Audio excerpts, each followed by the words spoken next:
মধ্যে প্রায় ৬২ জন হচ্ছে শ্রমিক। এই সংসদে একজন শ্রমিক প্রতিনিধি আছে। এই সংসদে ১৫ জনের মতন গার্মেন্টস মালিক আছে। এই মন্ত্রিসভায় ৫ জনের মতো মন্ত্রী আছে যারা কারখানা মালিক।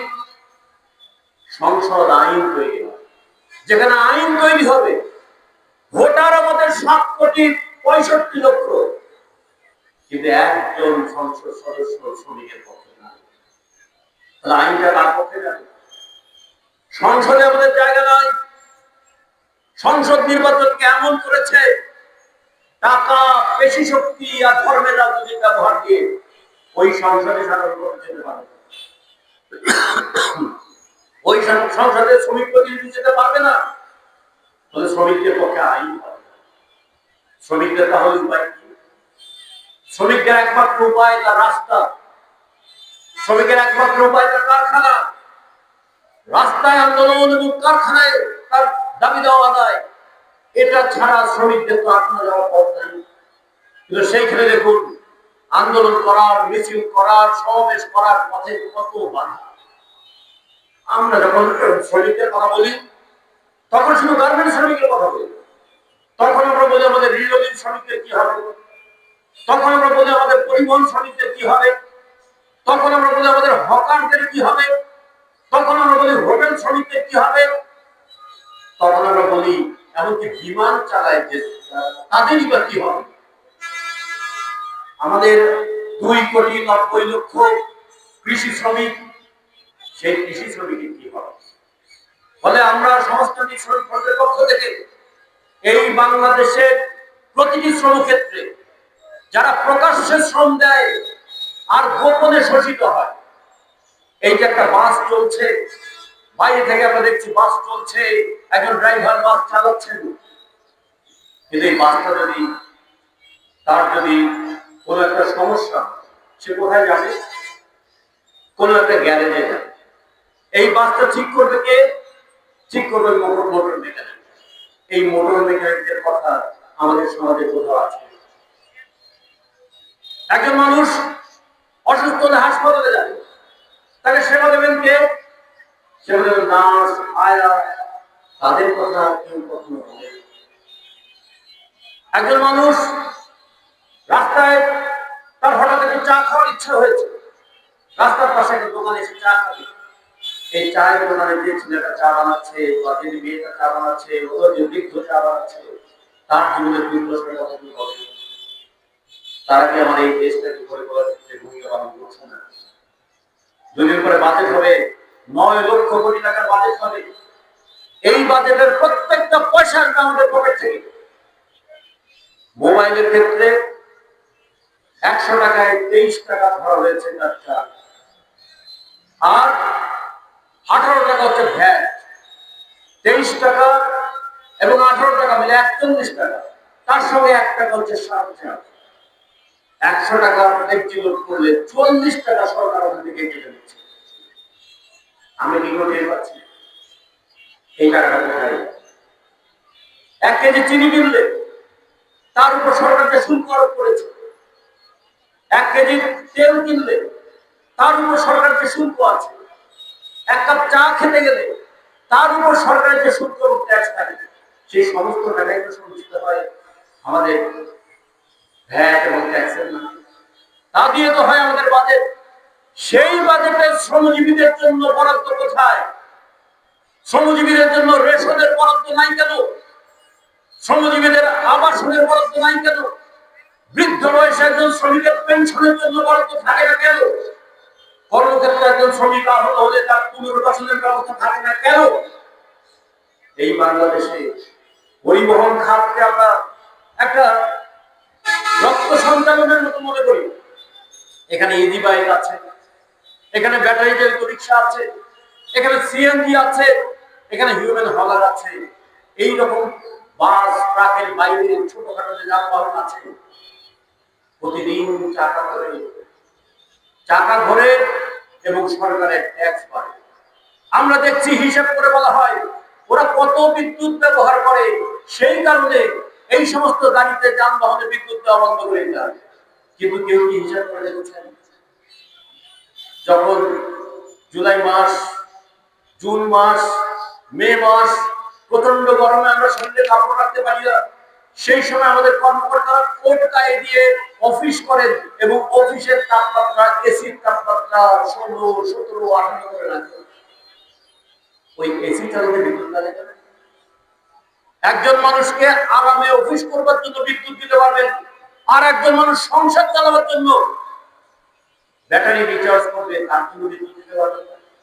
এখান থেকে রাষ্ট্রের চেহারা, চরিত্র এবং রাষ্ট্রের মনোভাবটা বুঝতে পারবেন। ফলে মে দিবস আমাদের সামনে আসে এই দৃষ্টিভঙ্গিটা তৈরি করবার জন্য। গোটা দুনিয়ার সমস্ত সম্পদ তৈরি হয়েছে শ্রমিকের শ্রমে। যে মাইকে আমি কথা বলছি, যে আমার শ্রমিক বন্ধুকে কাগজটা দিয়েছেন, সেই কাগজ, যে কলম আমার পকেটে আছে, কলম, আপনার গায়ের পোশাক, পায়ের জুতা, মাথার ক্যাপ, এমনকি যে জায়গাটা বসে আছি আমরা, সেই যে ইট বানানো সেই জায়গা, যে সংসদে বসে আইন তৈরি হবে, সেই সংসদ তৈরি করেছে আমাদের নির্মাণ শ্রমিকরা। যে বিশ্ববিদ্যালয়ে পড়ানো হবে, সেই বিশ্ববিদ্যালয় তৈরি করেছে আমাদের শ্রমিকরা। এই সমাজের যা কিছু সম্পদ চোখের সামনে যা দেখা যায় এবং চোখের আড়ালে যে সম্পদ আছে, সমস্ত সম্পদ সৃষ্টি হয়েছে শ্রমিকের শ্রম, এবং সমস্ত জায়গায় বঞ্চিত হয়েছে আমাদের শ্রমিক। মে দিবস দুইটা জিনিস নিয়ে এসেছে। সম্পদের স্রষ্টা হচ্ছে শ্রমিক, কৃষক, আর শ্রমিক এবং কৃষককে বঞ্চিত করে একদম লোক ধনী হয়ে আসবে। ফলে দুইটা চিত্রে আমাদের সঙ্গে থাকতে হবে। আমার সামনে আপনারা বসে আছেন, আপনারা সম্পদের স্রষ্টা, আর একদিকে হচ্ছে আপনারা হচ্ছেন এই সমাজের সবচেয়ে বঞ্চিত মানুষ, আপনারাই হচ্ছেন সবচেয়ে শোষিত মানুষ। এই শোষিত এবং বঞ্চিত মানুষের ঐক্য তৈরি করবার জন্য মে দিবস গোটা দুনিয়া শ্রমিকের আহ্বান জানিয়েছে। মে দিবস হতো না যদি শ্রমিক ঐক্যবদ্ধ না হতো, যদি সেই দিন হে মার্কেটের ওখানে 3 থেকে 4 লক্ষ শ্রমিক ঐক্যবদ্ধ হয়ে মিছিল না করত, চোখের পানি ঝরিয়ে কোনদিন অধিকার আদায় হয় না। কান্নাকাটি করে করুণা পাওয়া যায়, অধিকার পাওয়া যায় না। মে দিবস আমাদেরকে দেখিয়েছে রক্ত ঝরিয়ে এই শ্রমিকরা বারবার অধিকার আদায় করেছে। এই রক্ত ঝরাবার আগে এই শ্রমিকদেরকে সংগঠিত হতে হবে। সে কারণে আমরা ট্রেড ইউনিয়নের কথা বলি, সে কারণে আমরা সংগঠনের কথা বলি। সংগঠন করে না তুললে যত বঞ্চনা এবং যত বেদনায় থাকুক না কেন, সংগঠন না থাকলে আমি অসহায়, সংগঠন না থাকলে আমার অধিকার আদায় বলে মে দিবস এই শিক্ষাটা আমাদের দিয়েছে। মে দিবস দেখিয়েছে সম্পদ সৃষ্টি করে শ্রমিক, মে দিবস দেখিয়েছে বঞ্চিত হয় শ্রমিক, মে দিবস শিখিয়েছে এই বঞ্চিত শ্রমিকরা যখন ঐক্যবদ্ধ হয়, যে লড়াই করে, এই লড়াইয়ের ঢেউ ছড়িয়ে পড়ে গোটা দুনিয়ায় এবং তারপরে শ্রমিকদের দাবি আদায়। ফলে এই দাবি আদায়ের লড়াই, সেই প্রেরণা দেওয়ার জন্য মে দিবস বারবার আমাদের কাছে আসে। বাংলাদেশেও আমরা দেখেছি 90-এর যে অভ্যুত্থান হয়েছে, সেই অভ্যুত্থানের সময় শ্রমিক বুকের সামনে লিখেছিল স্বৈরাচার নিপাত যাক, গণতন্ত্র মুক্তি পাক। 2024 সালে গণ অভ্যুত্থান হয়েছে, সেই অভ্যুত্থানের সরকারি হিসাবে 844 জন যে মৃত্যুবরণ করেছে, তার মধ্যে 500 জনের অধিক হচ্ছে আমাদের শ্রমিক। অভ্যুত্থান হয়, স্বাধীনতা আসে, শ্রমিক জীবন দেয়, কিন্তু তারপরে যারা ক্ষমতায় আসে তারা শ্রমিকদেরকে ভুলে যায়। গত 1.5 বছরে ইউনূস সরকার ঠিক 0 তত্ত্ব নিয়ে এসেছিলেন। তিনি বলেছেন শূন্য দারিদ্র, তিনি বলেছিলেন শূন্য বেকারত্ব এবং শূন্য কার্বন নিঃসরণ। এই 3 তত্ত্ব দিয়ে নাকি গোটা দুনিয়া বাদ করে দিয়েছে। 1.5 বছর বাংলাদেশের রাষ্ট্র ক্ষমতায় ছিলেন, বেকারত্ব কি কমেছে? দারিদ্র কি কমেছে? এবং কার্বন নিঃসরণ কমানোর যে কথা বলেছিলেন, কোনোটাই কি কমেছে? ফলে আমরা বলছি তিনি 3 শূন্য নীতি নিয়ে এসেছিলেন, আর আমাদের জীবনের মধ্যে একটা মহা শূন্য তিনি তৈরি করে দিয়েছেন। অধিকার শূন্য একটা দেশ তৈরি করে দিয়েছেন, আমাদের কোনো অধিকার নেই। ফলে ওই অভ্যুত্থানের মধ্য দিয়ে যারা ক্ষমতায় এসেছেন, অথবা নির্বাচনের মধ্য দিয়ে যারা ক্ষমতায় আসছেন, তাদের কারো প্রতি অতিরিক্ত প্রত্যাশা করে আমাদের লাভ নাই। আমাদের ভরসা করতে হবে আমাদের সংগঠনের উপরে। আমাদের চোখটাকে খোলা রাখতে হবে, কানটাকে খোলা রাখতে হবে, মগজটাকে পরিষ্কার রাখতে হবে। হঠাৎ করে আমাদের এখানে ধর্মের কথা বলতে বলতে একজন বললেন, আমরা ক্ষমতায় গেলে মেয়েদেরকে 5 ঘন্টা করে কাজ করা হবে। অনেকে কি বলেন আলহামদুলিল্লাহ, মেয়েরা 5 ঘন্টা কাজ করবে, কিন্তু কত বড় একটা সুচতুর ষড়যন্ত্র দেখুন। মেয়েরা যদি 5 ঘন্টা কাজ করে, তাহলে কোনো মালিক আর মেয়েদেরকে কারখানায় নেবে? উনি একদিকে বললেন আমি তোমাদেরকে 5 ঘন্টা কাজ করতে দেবো, আর মালিক বলবে কেন আমি 5 ঘন্টা কাজ করি 8 ঘন্টার বেতন দেবো? তোমরা যে ইবনে সিনা হাসপাতাল করেছো, সেই হাসপাতালে কি মেয়েদেরকে 5 ঘন্টা কাজ করা হবে? তোমার যে ইসলামী ব্যাংক আছে, ওই ব্যাংকে কি মেয়েদেরকে 5 ঘন্টা কাজ করা হবে? তার মানে দেখুন, 5 ঘন্টা কাজের নামে নতুন ধরনের একটা প্রতারণার ফাঁদ পেতেছিল। তারপরে আবার তারা বলছে কি মেয়েদের কাজ কি? শুধু সন্তান লালন পালন। সন্তান লালন পালন করার কাজ কি বাবার নয়, শুধু মায়ের? এটা মা বাবার মিলিত দায়িত্ব, এটা তো সমাজের দায়িত্ব। সমাজে তো দায়িত্ব নেবে একটা সন্তানের লেখাপড়া কি হবে, একটা বৃদ্ধ বয়সের নিরাপত্তা কি হবে। সমাজের দায়িত্ব অস্বীকার করে এই দায়িত্বের নামে মেয়েদেরকে কর্মক্ষেত্র থেকে তাড়িয়ে দেওয়ার একটা সুযোগ পরিকল্পনা তারা করেছে। আমরা যখন সবাই মিলে তার বিরুদ্ধে কথা বললাম, এখন কিন্তু চুপ করে আছে। এখন আর সংসদে তারা বলছে না যে 5 ঘন্টা কাজ করা।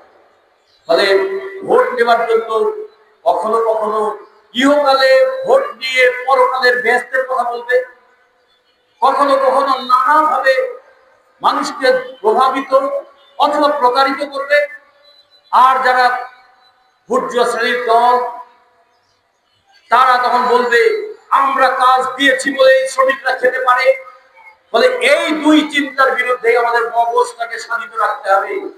আমরা কাজ করি বলেই উৎপাদন হয়, আমরা কাজ করি বলেই সমাজের সম্পদ তৈরি হয়, আমরা কাজ করি বলেই এই সমাজের অগ্রগতি হয়, আমরা কাজ করি বলেই তুমি বলছো যে বাংলাদেশের জিডিপি বেড়েছে, তোমরা বলছো বাংলাদেশের মাথাপিছু আয় বেড়েছে।